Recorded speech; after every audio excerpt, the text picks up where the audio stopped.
¿Por qué las cosas nos hacen gracia? No hablo de reírse, sino de la existencia de la propia comedia. ¿Por qué existe el humor? ¿Tiene un origen biológico? ¿Pudo ayudar a sobrevivir a nuestros antepasados? En Quantum Fracture nos gustan las preguntas profundas, así que hemos estado investigando qué dice la ciencia al respecto y no hemos podido evitar compartir lo que hemos encontrado. A ver, vosotros tendríais que presentarme a mí, no hace falta presentaros, estáis en todas partes. Es verdad. Pero quería traeros para este programa, y una de las cosas que tengo que decir que admiro mucho de vosotros es que sois unos cabrones muy rápidos. Entre tú en tus shows, que te ponen en una situación, o tú misma, en todas las cosas que has presentado, os ponen en unas situaciones en las que en cuestión de milisegundos, en situaciones completamente nuevas, tenéis que sacar algo de ahí. Perdón. Eso me parece como un acto de inteligencia brutal. A mí de pequeño me gustaba muchísimo la magia y el humor. Yo disfrutaba con las dos cosas. Cuando ahí aparecían personajes como Gila, como Tippy Cole, pues yo me quedaba como embobado. El mundo era un lugar mejor. O cuando aparecía Juan Tamariz, que es magia y humor, yo me quedaba también, me acercaba así a la tele a ver si podía... Yo soy, en la vida real, por decirlo así, muy incapaz de hacer reír. Mi familia, por supuesto, me considera el menos gracioso de la familia y en cualquier situación quedo en evidencia. Y yo creo que lo que me ayudó, mi vida era bastante de mierda.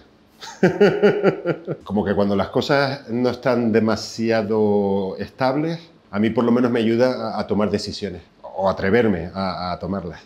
Hace tiempo me hice una pregunta muy sencilla, que es ¿por qué existe el humor? Lo cierto es que ha habido muchos antropólogos y psicólogos que han estudiado esta pregunta y tienen algunas hipótesis, pero me parece muy interesante vosotros, a ver qué me podéis contar. Os voy a lanzar las hipótesis científicas. Sí. Y nosotros opinamos. ¿Vosotros opináis? Uf, me encanta ser Somos muy opinóloga. dispersos, tenlo en cuenta.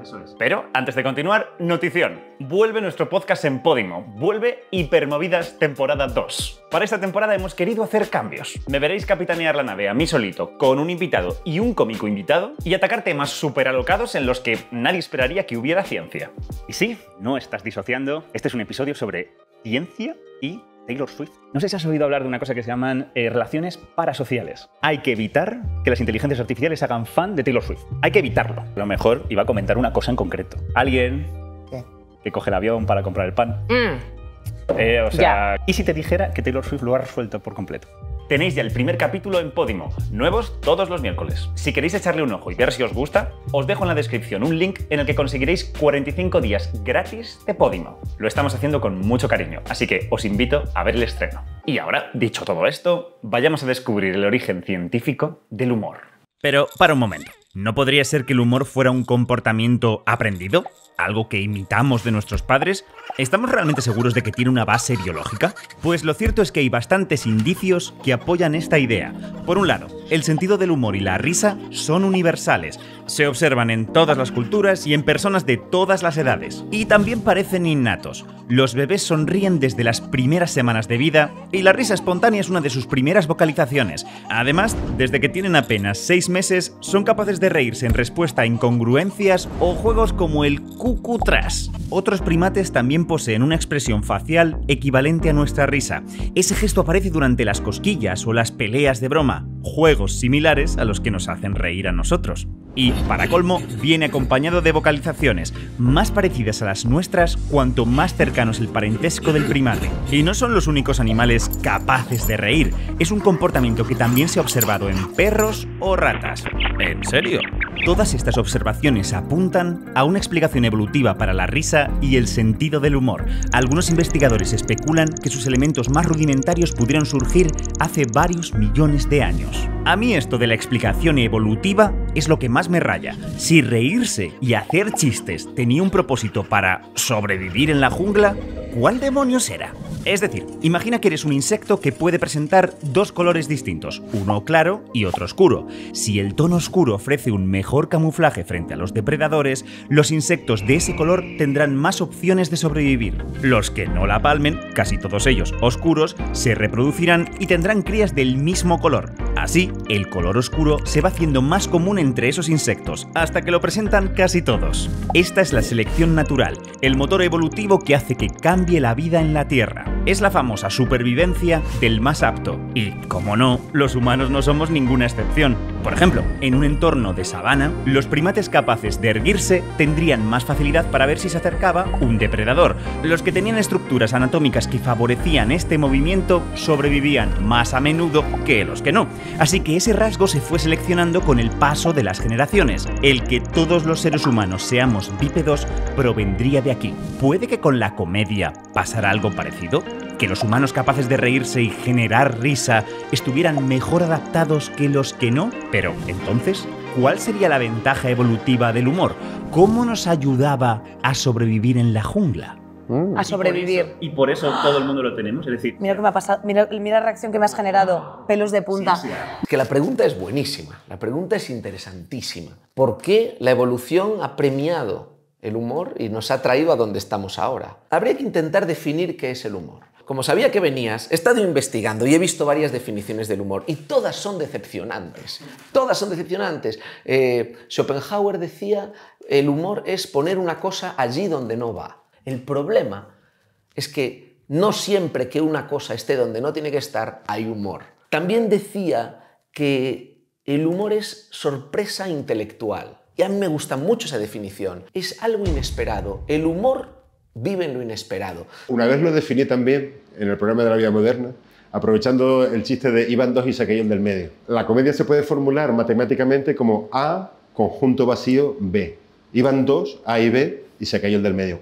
Hay un hueco ahí, hay un vacío ahí que hay que rellenar, y lo rellena la risa. Decía Einstein que no se puede resolver ningún problema desde el mismo nivel de conciencia desde donde ese problema fue creado. Yo creo que la risa es ese otro nivel de conciencia. El llanto es muy parecido a la risa. Al fin y al cabo son muy viscerales que te salen de dentro cuando no puedes resolver problemas a un nivel racional y tienes que llorar o tienes que reírte para llevarte eso a otro nivel de conciencia. Y a nivel de evolución, que es lo que tú te estás preguntando, que muchas veces no es estar tanto aquí, sino también hacer reír. Por eso luego las chicas prefieren a un tío que les haga reír y no a alguien como tú o un musculito. Está claro que el humor nos hace sentir bien a nivel individual, nos aporta beneficios psicológicos y físicos y nos ayuda a superar situaciones difíciles. Pero puede que las ventajas que estamos buscando se dieran más bien a nivel social. Los humanos o tribus de humano que sabían manejar la comedia eran menos susceptibles de morir. Ahora, ¿cómo les ayudaba eso exactamente? Veamos algunas hipótesis. Lo más evidente es pensar que desarrollamos el humor como herramienta para establecer vínculos, para aumentar la confianza, mitigar conflictos y promover la cooperación. Esta es una de las claves que explicaría nuestro éxito como especie. Según esta idea, el humor cumpliría una función similar a la del acicalamiento en los animales, solo que en grupos más grandes. Podríamos pensar que las tribus capaces de blandir la comedia estaban más unidas que las otras, lo que las protegía frente a enemigos, depredadores y otras penurias. Hombre, el humor nos socializa con todo el mundo, ¿no? El humor vincula a la tribu, pero también la separa. Existían los cómicos de la legua. Los cómicos de la legua en el siglo XVII eran los cómicos a los que se les permitía llegar a la ciudad para entretener, pero no se les permitía dormir en la ciudad. Tenían que dormir a más de una legua. ¿Puedes venir a jugar con nosotros? Pero somos conscientes de que te vas a pasar las reglas por el forro, por lo tanto no te permitimos compartir la vida con nosotros. El humor siempre trae consigo la degradación de un valor. Cuando en el humor no se degrada ningún valor, el que está degradado es el humorista. Que es cierto que si ese papel va rotando, pues sí que nos une a todos. Y nos une a todos en la miseria, que es donde mejor estamos. En este sentido, vosotros habéis presenciado como un momento muy bonito, gracias al humor. Mi tío, que encima es italiano, le encanta contar chistes y son todos malísimos. Porque es un dentista que trabaja al oscuro. Y tú estás ahí como, no lo he pillado. Y él, al oscuro, y sin luz.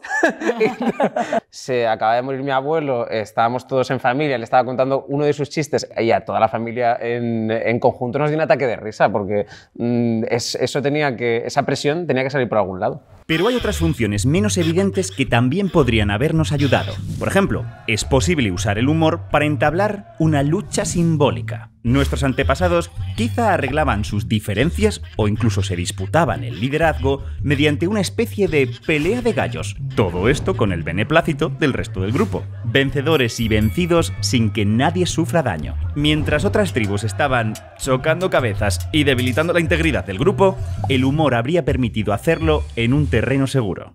Por mi experiencia en el colegio, cuando ganas, quiero decir, si la otra persona es más fuerte que tú, siempre tiene la oportunidad de darte una hostia y lo he vivido. O sea, hasta muy bien la lucha simbólica, pero ahora que ha terminado esta, te vas a llevar un guantazo. Hoy en día además se habla mucho, ¿no?, de la ofensa, se tiende a malentender la risa, se piensa que reírte de algo significa que lo estás menospreciando. La risa parece que automáticamente está creando una confrontación. Y yo creo, hay muchos tipos de risa y puede salirte el tiro en muchas direcciones. Pero pienso que a lo máximo que puede aspirar la risa es a la conciliación. En las actuaciones digo que la risa se dice que es el camino más corto entre dos personas, pero también existe la orden de alejamiento. A lo mejor el chiste lo estropea, no te digo que no. Si es un mal chiste, si por lo que sea los cómicos metemos la pata, tenemos gracias por el privilegio que la gente nos da para poder tener la ocasión de meter la pata. Pero también tenemos el deber de hacerlo. Tenemos el deber de meter la pata. Porque a lo mejor nosotros fallamos, pero a lo mejor en el futuro viene una cómica o un cómico que da en el clavo y te dice un chiste sobre un tema que en vez de confrontación y mal rollo, cree conciliación. Yo no voy a dejar de hacer chistes porque yo pueda meter la pata. Hay que dejar la puerta abierta a que ese chiste pueda existir algún día. Otra teoría sugiere que el humor surgió como una especie de interruptor o válvula de seguridad para reducir la tensión en situaciones potencialmente peligrosas y evitar así que nos precipitemos y hagamos algo que no toca. Por ejemplo, mientras que en otras tribus romperle el bifaz a tu colega podría tener consecuencias muy malas, una broma o incluso una sonrisa podría abrir la válvula y calmar la situación. Grupos más unidos, grupos más resistentes. Hay gente que ese botón lo tiene un poco averiado, o sea, que Claro. si está enfadado y le haces un chiste... O sea, creo que una persona, una inteligencia emocional un poco más desarrollada, tiene la capacidad de leer un peligro, hacer una lectura corriendo y hacer un manejo de la situación que incorpore humor, porque eso sabe que va a relajar la situación. Poner incómodo, jugar con la ironía. El humor, en mi opinión, lo que tiene es que hace la vida soportable. El humor no hace que un grifo deje de gotear, no hace que cicatricen los tejidos, que se suelden los huesos, ni siquiera hace que vuelva la persona amada. El humor no hace nada de eso, pero el humor hace que todo eso sea llevadero. Es un poco una válvula de escape y también es una especie de bálsamo para seguir un día más. Yo sí que creo en un humor que sea muy de límite y muy de o que genere una ruptura, porque eso para mí, el destensar Claro. también tiene que ver con una ruptura. Yo tampoco Claro. ahora mismo estoy en el superhumor, o sea, estoy más en la escucha y en destensar a lo mejor un debate o una situación que se pone como muy plumbea, ¿sabes? De pronto decir...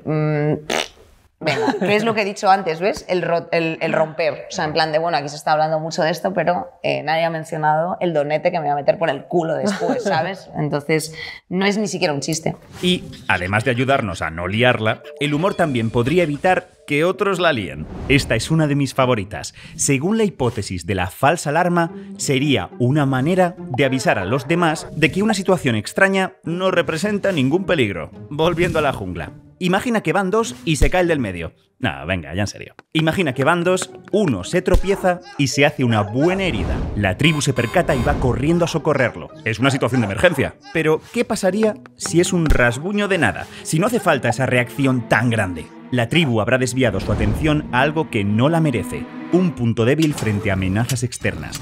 Soluciona esto, el amigo se cae y el otro se ríe de él.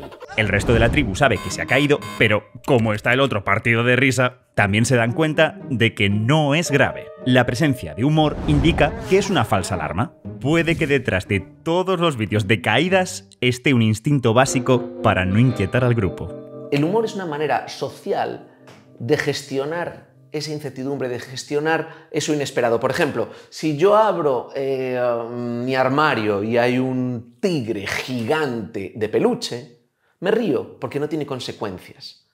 Pero si es un tigre de verdad, me cago. Tú no esperas abrir el armario y que haya un tigre.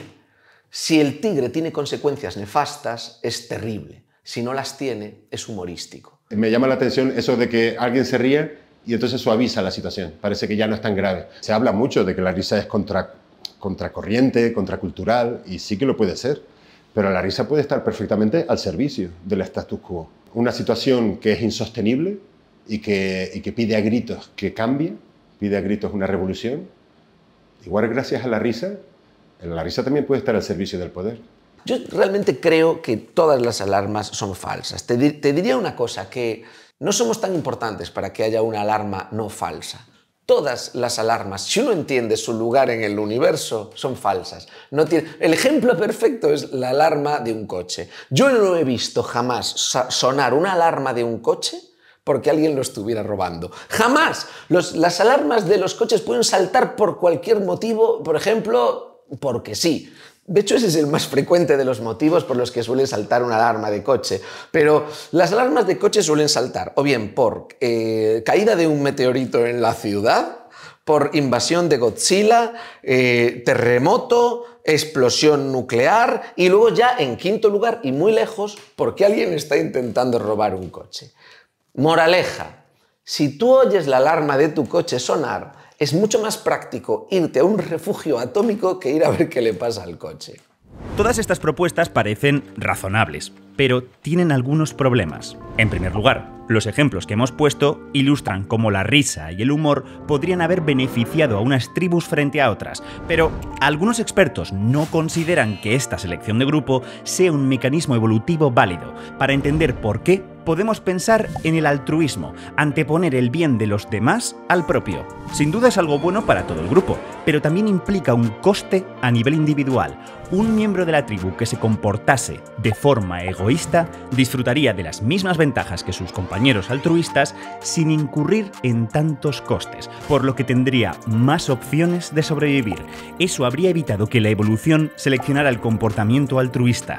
Por supuesto, esto es solo un ejemplo llevado al extremo, y hay diversas maneras de explicar por qué el altruismo también puede acarrear ventajas individuales a quienes lo practican, pero nos sirve para ilustrar la controversia que suscita la idea de la selección de grupo. Por otro lado, está claro que no todos le damos la misma importancia al humor, ni lo usamos de la misma manera, ni somos igual de graciosos. Y muchas de las teorías basadas en la selección natural, de las cuales solo hemos presentado una pequeña muestra, no explican estas variaciones entre persona y persona, ni las ventajas que conllevan. ¿O pensáis lo contrario? ¿Pensáis que realmente como que todo el mundo tiene esa capacidad de hacer reír al resto y que realmente tiene que aprender algunas técnicas? ¿O que, mira, esto es innato o naces así? Pero claro, como tú has dicho al principio, es algo social. Sí. Entonces creo que todo el mundo tiene la capacidad de hacer humor, pero claro, para su público, ¿no? Sí. Un poco. Aún así, vosotros cuando hacéis chistes muy rápidos, Pero tienes la intuición de que va a ser divertido. esa intuición la construís con el tiempo. Creo que aquí sí que funciona mucho las edades tempranas. O sea, si tú en edades tempranas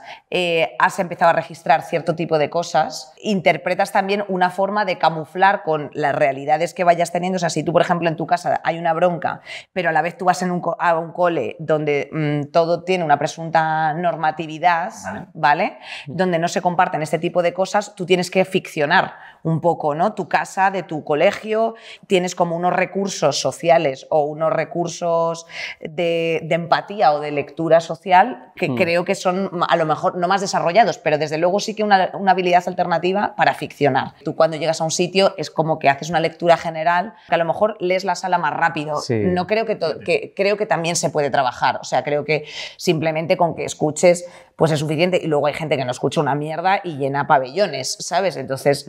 Yo creo eso me gusta. ¿Te gusta esa teoría? Sí, me gusta mucho esto de... Yo, por ejemplo, estaba muy desatendido de pequeño. Claro, yo me construía ficciones. O sea, mi padre llegaba con el regalo de Navidad en plan un domingo a las 12 de la mañana, le abría yo la puerta porque mi madre estaría con sus problemas y tal, y mi padre en plan, pues aquí tengo el regalo, ¿qué voy a hacer? Y yo pues me construía ficciones, decía, claro, el olenchero, que es el Papá Noel vasco, te lo ha dado por la calle y como tiene muchos regalos que repartir y no tenía tiempo para subir, te lo ha dado a ti. Y mi padre me miraba en plan, pues sí, tío. O sea, como menos mal que me esté echando aquí un cable. Porque Me está pareciendo súper guay vuestra origin story como Batman, ¿no? ¿Dónde surgen vuestros poderes? ¿Una araña reactiva? No. Como evidentemente hay gente muy habilidosa con la comedia, hay quien ha considerado otro mecanismo evolutivo para explicar el origen del humor, el de la selección sexual.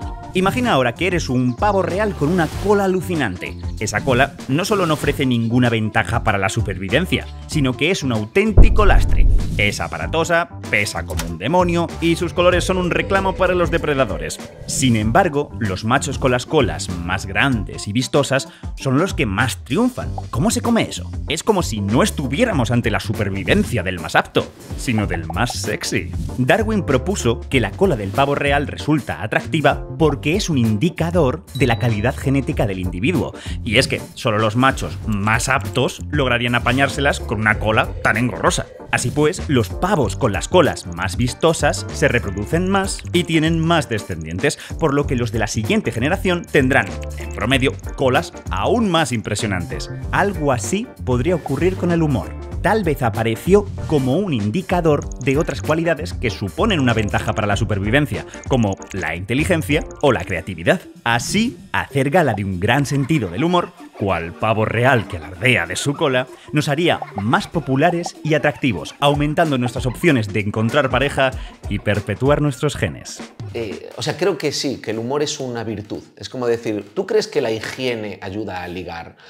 Sí, la verdad es que sí. Lo que pasa es que, claro, luego hay matices. Hay gente a la que le gusta un tipo de humor y otro tipo de humor. Y dice, pues a mí me hace gracia una chica que está súper seria y un día la deja caer y dices, qué bueno, cómo la ha dejado caer. Y te enamora, o dices, a lo mejor esta chica tan graciosa que no para hacer bromas, pues no te mueve ni un pelo. Yo creo que a mí me ha hecho menos atractiva en muchas ocasiones. Esto fue lo que más me sorprendió de ti, que yo cuando te conocí, te pregunté, digo, pero a ti te tienen que tirar muchísimo. Y me enseñó los DMs y me dice, mira... Dije, lesbianas y maricones. Eso, lesbianas y maricones, sí, tal, era como, hostia. Dije, nuestros referentes de humor son mucho más escasos que los referentes de humor masculinos. Eran o torpes, en plan Lina Morgan, o yo qué sé, o Patricia Conde, que era como la rubia tonta, o sea, ese era el roleplay, o muy agresivo, muy masculinizado, un Eva H, un tal. Entonces, que una tía esté en un ambiente más masculinizado, pretéritamente nos ha restado más atractivo que nos lo ha puesto. Son menos los hombres que se interesan en la heteronorma por una tía humorista que las tías, que creo que hay una mayor generalidad, que se interesan por un tío humorista. Pues yo estoy en un grupo pequeñito, a mí sí que me parece muy atractivo. A ti te parecería atractivo y a Galder también, pero sois unos freaks de patrón. O sea, que no sé si os habéis visto, a lo mejor os vengo a revelar ciertas cosas. A mí hay otro tema que me fascina. En los últimos tiempos se ha popularizado el posthumor. Un tipo de comedia donde la risa ya no es la prioridad. En vez de eso, lo que se busca es generar en el espectador un cierto malestar, una sensación de incomodidad, de vergüenza ajena, de cringe, algo que, paradójicamente, al mismo tiempo, nos divierte. Es el tipo de humor que encontramos en series como The Office, Fleabag, Paquita Salas, Muchachada Nui y un largo etcétera. Hasta series dramáticas y serias como Succession utilizan el posthumor. Yo creo que es una sórdida obscenidad. Obsceno es algo, etimológicamente hablando, algo que sucede fuera del escenario, algo que no debería estar ahí, algo que tendríamos que echarlo fuera del escenario. Eso es obsceno. Y hay una sórdida obscenidad que se comparte. De repente tú encuentras algo de placer ahí, como diciendo, mi vida es una mierda, pero voy a agarrarme a ese miedo que siento, voy a agarrarme a esa mierda y voy a compartirla de alguna forma. Yo no lo practico mucho, porque me parece que es un humor que enturbia un poquito el agua. A mí me gusta el humor más poético, me gusta el humor que mejora el mundo, que el sentimiento que te deja es de alegría y de optimismo. Y cuando situaciones de desequilibrio o situaciones dolorosas por las que tú hayas pasado en la vida, consigues llevarla, como decíamos antes, a ese otro plano, de repente los límites se ensanchan. De repente te encuentras como diciendo, ¿hasta dónde puedo llegar? ¿Hasta dónde puedo seguir gozando de algo que se supone que no debería gozar? Estoy gozando mi síntoma. ¿Hasta qué punto yo puedo seguir gozando el síntoma? Riéndome de mis miserias. A lo mejor eso es lo humano. Demasiado humano, como decía Nietzsche. ¿Hasta qué punto? Y ahí entra el poshumor. El poshumor no es más que ser conscientes de los límites. Vale, pues yo me voy a situar aquí en estos márgenes y voy a intentar, con la complicidad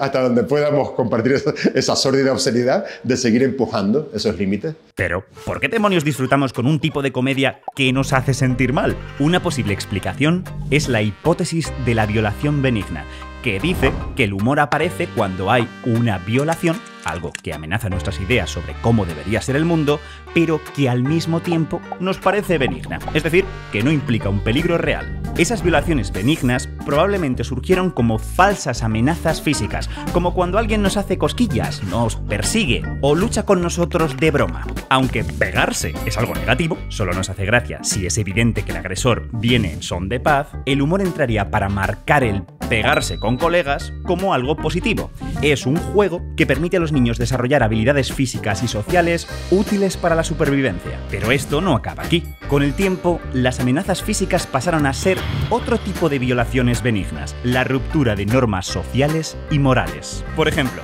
si alguien de la tribu intenta ligar e insiste, a pesar de que no tiene ninguna opción, tu cerebro te inyectará una dosis de vergüenza ajena. Pero si al mismo tiempo ese comportamiento no tiene consecuencias graves, te reirás.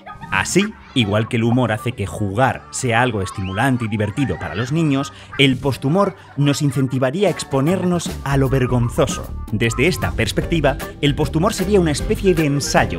Al darnos placer por ver esas situaciones incómodas, cosas como meteduras de patas sociales o malentendidos culturales, nos prepara para evitarlas o lidiar con ellas cuando ocurran en la vida real. Eso nos deja con la idea de que el posthumor nos divierte porque, de algún modo, es positivo para nosotros. El malestar que nos genera nos hace más fuertes. Recoge todos los temas que hemos estado comentando. Recoge el ensayar la vergüenza. Tú estás viendo algo humillante que podrías estar tú en ese lugar perfectamente. De hecho, cuando ves algo de vergüenza ajena, hay algo de ti ahí. Hay algo de ti ahí. Siendo la vergüenza ajena el sentimiento más injusto. ¿Por qué lo tengo que pasar mal yo si es otro el que está haciendo el ridículo? Que no hay justicia ahí. Pero sí que es cierto que hay algo de ti en la vergüenza ajena. Por eso tiene esa comunión imprescindible para el humor. También hay la falsa alarma. Es algo humillante, pero es mentira, no pasa nada. O sea, vuelven a estar todos los temas de los que hemos hablado. Y en una sociedad narcisista como la que toca en el siglo XXI, tan de autopercibirse y de mostrarse todo tan bello y todo tal, que venga el humor, el posthumor, como lo has llamado tú, a enseñar cómo somos de verdad y que no somos como decimos, es muy gracioso y ayuda. Un poco esto era todo lo que... ¿Qué os ha parecido en general? Pues aplauso, mira. aplauso a la ciencia. No, está fantástico. Yo soy partidario de que la ciencia meta el hocico en todo lo que pueda. Olisquee el arte, la magia, la música. Pero yo creo que lo que está claro es que la risa es una cosa, es una especie de fuego de los dioses. Yo creo que hay experiencias humanas que nos sacan de nosotros mismos. El orgasmo, un susto, la risa. Y muchas veces, cuando pasan los años y echamos la memoria atrás, ¿qué recordamos? Recordamos más las fracturas en el espacio-tiempo, quizás, que la continuidad. Recordamos más los momentos de irrealidad que nos transportaron a otra realidad que los momentos de una continuidad más o menos monótona. O sea, quiero decir, son momentos puntuales que nos conectan con algo que está más allá de nosotros. En ese sentido es como el fuego de los dioses, la risa. Aunque el humor parece tener una base biológica, no queda claro si es el resultado de la selección natural, de la selección sexual o tiene alguna otra explicación evolutiva. En cualquier caso, sea cual sea la función para la que surgió el humor, el sistema de recompensa asociado a él es tan fuerte que lo buscamos una y otra vez. Así que, mientras se esclarece el misterio de su origen, riámonos tanto como podamos. Muchísimas gracias a Galder, a Inés, a Luis y a Ignatius por compartir toda su sabiduría cómica con nosotros. Están todos ahora con sus shows y sus movidas, así que si queréis reíros con ellos, os voy a dejar links aquí abajo en la descripción. Lo que me lleva a todo el material, todas las conversaciones que hemos tenido y que no han entrado en este vídeo. Pues lo he cogido y he montado un capítulo de Quantum FM en el que ampliamos toda esta historia de ciencia y humor. Mañana viernes a las 7 de la tarde, horario peninsular español, lo tendréis aquí en directo. A partir de ese momento estará en todas las plataformas de podcast. Y ya sabes, si quieres más ciencia solo tienes que suscribirte. Y gracias por vernos.